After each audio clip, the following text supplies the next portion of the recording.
라이브 방송을 10월 달에 한 지가 몇 주 안 지난 것 같은데 벌써 한 달이 지난 것 같습니다.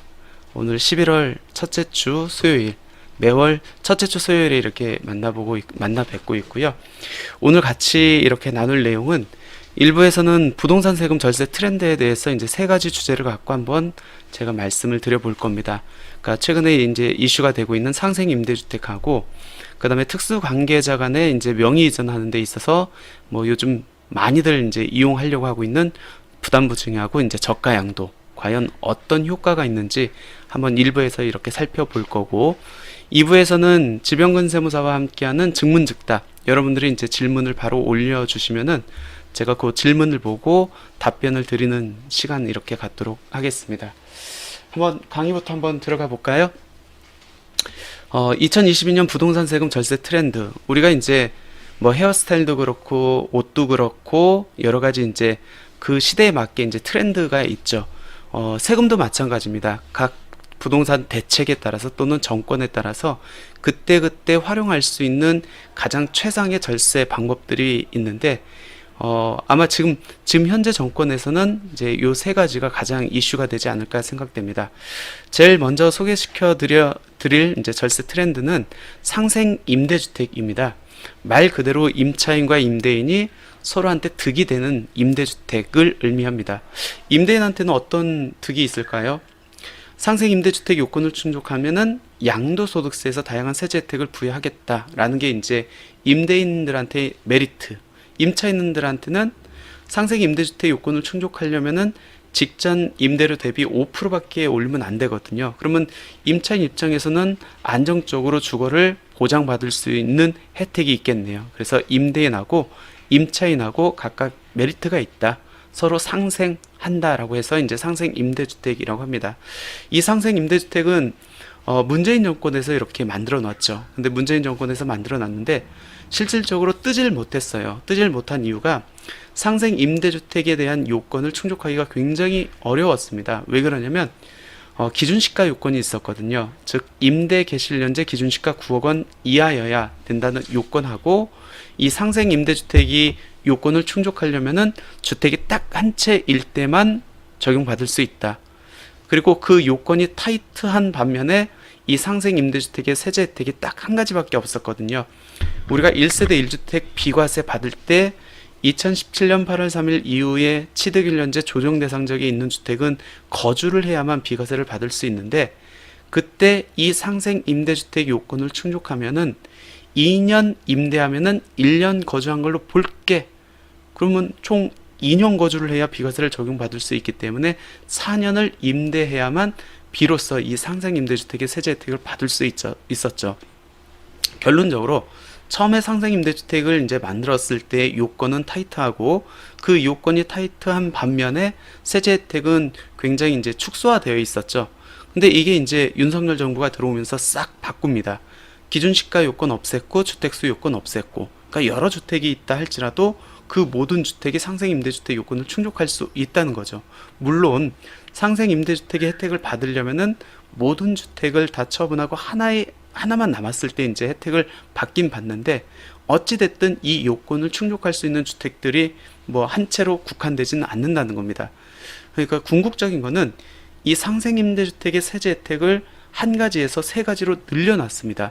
그리고 문재인 정권에서는 2년을 임대를 해야만 1년을 거주한 걸로 인정을 해줬는데, 윤석열 정부에서는 이거를 2년 임대했으면 2년 모두 거주한 걸로 인정해 줄게 라고 이렇게 바꿔놨죠. 그러니까 요건이 완화된 반면에 세제 혜택은 강화되기 때문에 이제 상생 임대주택에 대해서 이제 많은 분들이 관심을 갖기 시작을 했죠. 이렇게 상생 임대주택 혜택 요건을 충족하면은 이제 총 세 가지 혜택을 적용받을 수 있습니다. 비과세 거주 요건 배제하고 장기보유 특별공제를 2%가 아닌 4%를 적용받을 수 있고, 거주주택 비과세 특례를 적용받을 수 있습니다. 굉장히 혜택이 늘어났죠. 그러면 상생 임대주택 요건을 충족하려면 어떤 요건을 충족해야 됩니까? 라는 게 이제 핵심 내용이겠네요. 이게 이제 상생 임대차 계약이라고 합니다. 이 상생 임대차 계약이 성립을 하려면은 그 이전에 직전 임대차 계약이 성립해야 됩니다. 그러니까 직전 임대차 계약이 있는 상태에서 상생 임대차 계약을 체결해야 된다. 그리고 직전 임대차 계약은 임대 기간이 1년 6개월 이상이면 되는 거고, 상생 임대차 계약은 2년을 임대를 해야 된다라는 겁니다. 중요한 거는 상생 임대차 계약을 언제까지 체결해야 되냐면, 임대 계약 체결일이 2024년 12월 31일까지 체결을 해야 되는 거예요. 그리고 이 상생 임대차 계약을 체결할 때는 그 이전에 직전 임대차 계약 임대료 또는 전세 보증금 대비 5%밖에 못 올린다는 겁니다. 많은 분들이 상생 임대주택 요건을 충족하려면은 그럼 지방자치단체 임대주택으로 등록하거나 아니면 세무서에 사업자 등록을 해야 됩니까? 라고 이렇게 질문을 많이 하시는데 전혀 상관없어요. 자치단체 임대주택으로 등록할 이유도 없고 세무서에 사업자 등록을 할 이유도 없습니다. 안 해도 단지 직전 임대차 계약 대비 5%만 올리고 2년 이상 임대를 하고 이 상세 임대차 계약을 2024년 12월 31일까지 계약을 체결하면은 상생 임대주택으로 인정을 해주겠다라는 겁니다. 그럼 이 상생 임대주택 요건을 충족하기가 이제 예전보다는 굉장히 완화가 됐죠. 근데 많이들 지금 이제 실무에서 많이 쟁점이 되고 있는 부분이 이 부분이거든요. 특히 주택 분양권을 취득해가지고 이 주택 분양권이 완공이 됐습니다. 그럼 보통은 어떻게 저희가 움직이냐면 잔금을 치르기 전에 이제 임대차 계약을 미리 체결을 하죠. 그리고 잔금을 지급할 때 그 임대차 전세 보증금을 받아가지고 그 전세 보증금으로 분양 잔금을 납부를 합니다. 이랬을 때 이렇게 체결한 임대차 계약이 상생 임대주택을 요건을 충족하기 위한 직전 임대차 계약으로 인정받을 수 있습니까? 라는 게 이제 쟁점이 됐었습니다. 근데 우리 이제 법조문에 보면은 상생 임대차 계약이 이전에 직전 임대차 계약을 체결해야 되는데 이 직전 임대차 계약은 전제 조건이 주택을 취득한 후에 체결한 임대차 계약을 의미합니다. 그럼 어떻게 되죠? 내가 임대보증금 잔금을 수령해가지고 분양잔금으로 대납을 했습니다. 그러면 내가 소유권이 나한테 들어오기 이전에 내가 임대차 계약을 체결한 결과가 되겠네요. 그럼 얘는 직전 임대차 계약 요건을 충족을 못한다는 겁니다. 그럼 이런 경우에는 상생 임대차 계약이 성립이 될 수 없다는 겁니다. 그러면 내가 보증금을 받아가지고 분양잔금을 대납하지 않고 은행 대출금으로 잔금을 납부한 경우에는 인정을 해줄 겁니까? 라는 문제인데 이때는 가능하다. 대신에 은행 잔금을 갖고 잔금을 납부를 하고 그럼 소유권이 이제 나한테 넘어오겠죠. 그 이후에 임대차 계약을 체결하면 된다라고 이렇게 보시면 될 것 같습니다. 이렇게 상생 임대차 계약을 요건을 충족했다. 그러면 세 가지 혜택을 준다겠습니다. 1세대 1주택 비과세 적용할 때 거주 요건을 배제하겠다. 두 번째는 장기보유 특별공제를 4%씩 적용하겠다. 세 번째는 임대주택을 보유한 상태에서 상생 임대주택을 양도할 경우에는 2년 거주하지 않았지만 2년 거주한 걸로 봐서 거주주택 비과세 특례를 적용하겠다라고 보시면 될 것 같습니다. 그럼 하나하나 볼게요. 첫 번째 혜택, 1세대 1주택 비과세 거주요건 배제입니다. 우리가 1세대 1주택 양도소득세에서 주어진 가장 큰 혜택이죠. 근데 그 요건을 살펴보면은 1세대가 1주택을 2년 이상 보유, 2년 이상 거주해야 됩니다. 이때 핵심은 보유죠. 그리고 거주입니다. 이때 보유, 2년 이상 보유해야 된다는 것은 모든 주택에 적용됩니다. 거주 요건은 모든 주택에 적용되지 않고 언제 2017년 8월 3일 이후에 취득 1년제 조정 대상 지역이 있는 주택에 한해서만 적용된다. 그러면 2년 거주 요건이 필요한 주택이 내가 한 번도 거주를 안 했지만 상생 임대주택 요건을 충족했다고 하면은 양도일연제 비과세 요건을 충족한 걸로 봐서 비과세를 적용을 받게 해주겠다는 겁니다. 한번 사례를 볼까요? 내가 하나의 주택을 2019년 10월 달에 취득을 했습니다. 그리고 바로 임대를 줬어요. 그럼 이 첫 번째 임대 계약이 직전 임대차 계약이고 그 임대차 계약이 이제 2년 넘어갔습니다. 그때 직전 임대차 계약 대비 5%만 증액 제한하면은 상생 임대차 계약으로 인정을 받겠죠. 그리고 이 상생 임대차 계약의 임대 그 계약일이 2024년 12월 31일이면 됩니다. 그럼 그렇게 해서 2년을 채웠습니다. 그리고 나서 그 주택, 다른 주택은 없다고 가정하고 그 주택을 팔려고 합니다. 그러면 1세대가 1주택을 양도일연재 한 채 내요. 그러면 2년 이상 보유 리셋 규정이 다 없어졌죠. 그렇기 때문에 보유 기간을 산정할 때 언제부터 기산하죠? 취득일 2019년 10월 달에 취득을 했기 때문에 당연히 2년 보유는 했네요. 그럼 마지막으로 거주 요건이 있나 볼게요. 취득일 연재가 2017년 8월 3일 이후입니다. 그리고 취득일 연재 조정 대상 지역이 있습니다. 당연히 거주 요건이 있습니다. 근데 거주를 한 번도 한 적이 없어요. 하지만 상생 임대주택 요건을 다 충족을 했습니다. 그러면 거주하지 않았지만 임대한 기간 자체를 거주한 걸로 봐가지고 비과세 혜택을 적용받을 수 있다라는 겁니다. 굉장히 큰 혜택 중에 하나죠.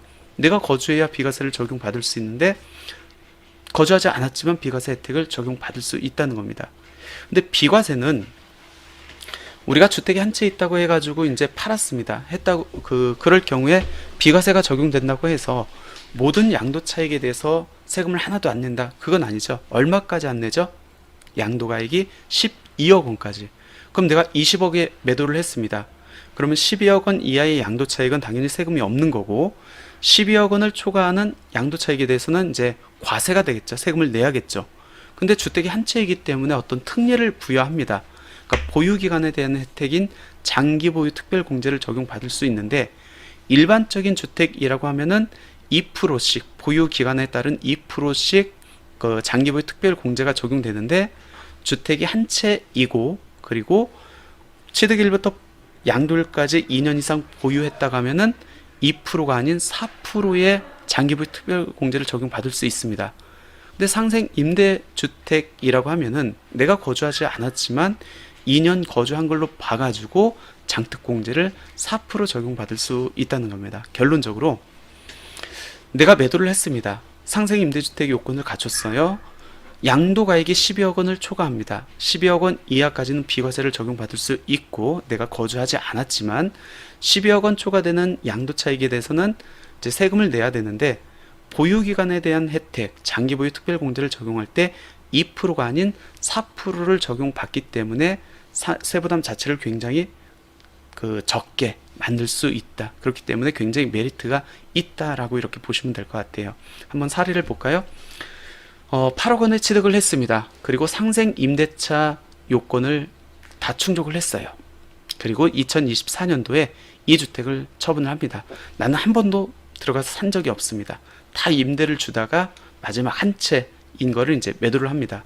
그러면 내가 거주하지 않았지만 거주한 걸로 와서 일단 12억 원 이하의 양도차익에 대해서는 비과세가 되는 거고, 근데 양도가액이 16억 원입니다. 그러면 12억 초과되는 4억 원 초과되는 양도차익에 대해서는 세금을 내야 되는데 과세되는 양도차익이 있기 때문에 장기보유 특별공제가 적용됩니다. 만약 이게 상생임대주택이 아니었다 그러면 2% 곱하기 10년에서 양도차익의 20%를 공제받을 수 있지만 상생임대주택 요건을 충족했다 그러면 2%가 아닌 4%를 적용받기 때문에 양도소득세가 거의 반으로 이렇게 줄 수 있다라는 겁니다.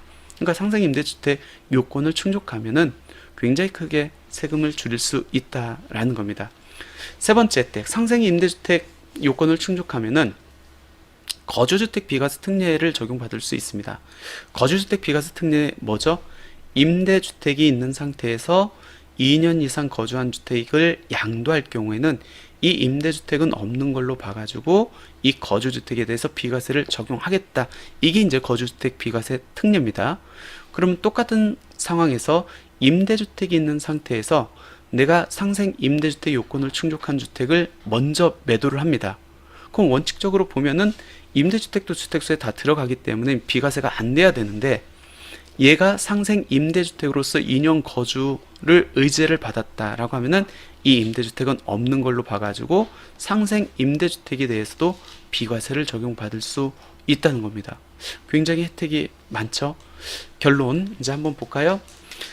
2022년 절세 트렌드 첫 번째 이제 상생 임대주택에 대해서 말씀을 드렸는데 결론적으로 처음에 만들어진 상생 임대주택의 요건이 굉장히 완화가 된 반면에 상생 임대주택의 세제 혜택이 굉장히 강화가 됐습니다. 그렇기 때문에 상생 임대주택에 대한 요건을 갖춰 놓으면은 나중에 양도소득세에서 설령 양도가액이 12억 원을 초과된다 할지라도 세부담을 많이 줄일 수 있다라는 겁니다.